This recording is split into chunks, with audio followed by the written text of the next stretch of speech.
I've been following the Narwhal and their articles for quite a few years now. They portray that they're this grassroots, independent, investigative journalism outlet. And over the years, I've come to see them a little bit differently than that. The way this story comes across to me is it's being framed as this fact-finding the truth around cougar management decisions in Alberta because the Narwhal has based the article on documents that it obtained from the Alberta government through an FOI request.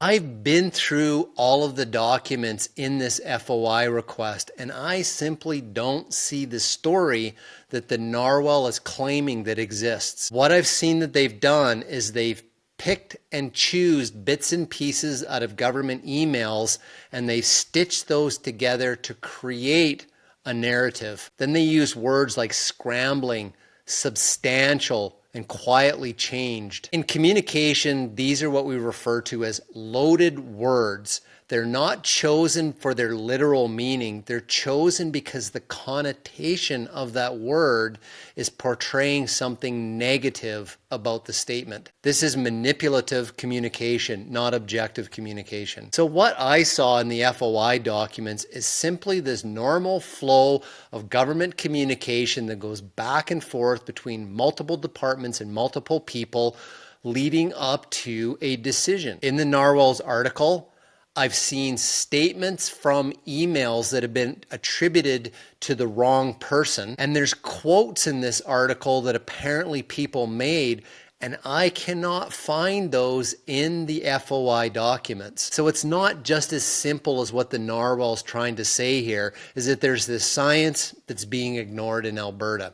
It is much more complex and nuanced than that. Wildlife Management North America takes biological and ecological science and social sciences and public policy and blends that together to make decisions that are in the best interest of wildlife and people. The Narwhal article creates this narrative that there was this substantial increase in the quota for cougars in Alberta. The outfitters' non-resident allocation for cougars has not changed for many years in Alberta. So this whole narrative that's trying to be painted that somehow these backroom deals are being made so that outfitters get more and they make more money is simply not the truth. What I have seen in the quota data is several years ago, the female portion of the annual quota for resident hunters was arbitrarily reduced by a lot.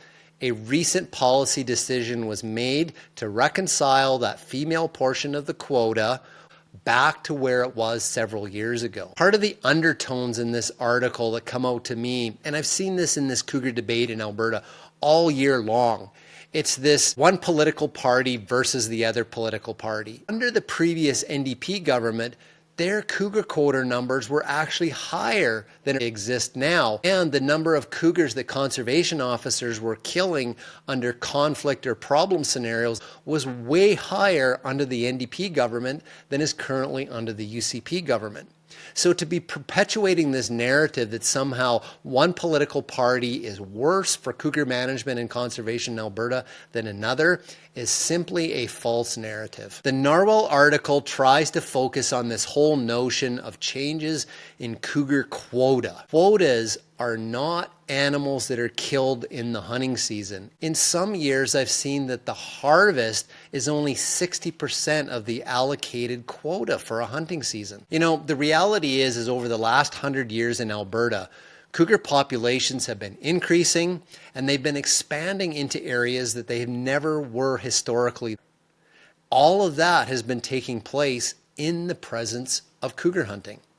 That's the proof that cougar hunting isn't detrimental to cougar populations or cougar conservation. If you want to know anything about cougar population dynamics or what's going on with their prey or their habitat, talk to a houndsman. Houndsmen are much more in tune with the fine scale nuances of cougars in a geographic area than any other individual or group. This subheadline in the Narwhal article, I think, says it all, where the Narwhal's coming from, this narrative that they're engineering. The government consulted with hunters not conservationists. Hunters aren't conservationists by the way the Narwhal looks at it. This is actually perpetuating this old engineered narrative that exists in the anti-hunting communities, that the line that separates what's good for conservation and what's bad for conservation is whether or not there's hunting of the animal. In this article, the Narwhal says they reached out to one of the hunting groups and they declined an interview. When you take information from an FOI, from a non-government organization, write about that and show contempt and disrespect for hunters or hunting organizations, how can you blame them in not wanting to talk to you? They don't trust that the Narwhal will present their perspectives in a truthful or fair and balanced way. The Narwhal had to stoop to the level of going after Minister Todd Loewen over this whole conflict of interest thing, which has been a dead issue for a long time in the province. This is actually dredging up old tabloid trashy news, which the only person that should be embarrassed by this is the Narwhal. Now, the second story that the Narwhal has recently published is on black bears in Ontario. For the most part, the story's pretty good. It's talking about this whole issue of humans having to do a better job at managing and securing attractants, which is leading to human-bear conflict and bears having to be destroyed. So the main anti-hunting undertone in this article is the Narwhal has perpetuated this myth that female black bears will stash their cubs and then wander off, and hunters, because they can't tell the difference between a male and a female, shoot the cub-bearing female because she stashed her cubs. If the Narwhal was truly investigative journalism, they would have found out that the biology and ecology of black bears is that they do not stash cubs. But this is a narrative that the anti-hunting community always tends to portray, and the Narwhal has picked up on that misinformation and tried to make hunters in Ontario look bad. When Ontario set up its first spring black bear hunt pilot study, there was actually 100% compliance of the hunters with the female bear rule in Ontario. That was one of the key factors that convinced legislators that hunters weren't killing females with cubs, which was leading to all these orphan cubs, which was the accusation by the anti-spring bear hunting lobby in Ontario at the time. So again, I think the Narwhal should actually be quite embarrassed as an investigative journalism outlet to actually report on something that's just not true. So my main message here is next time you read an article from the Narwhal, think critically about what they're saying and ask yourself, is this unbiased, objective, investigative journalism, or is it engineering a narrative? And what is that narrative?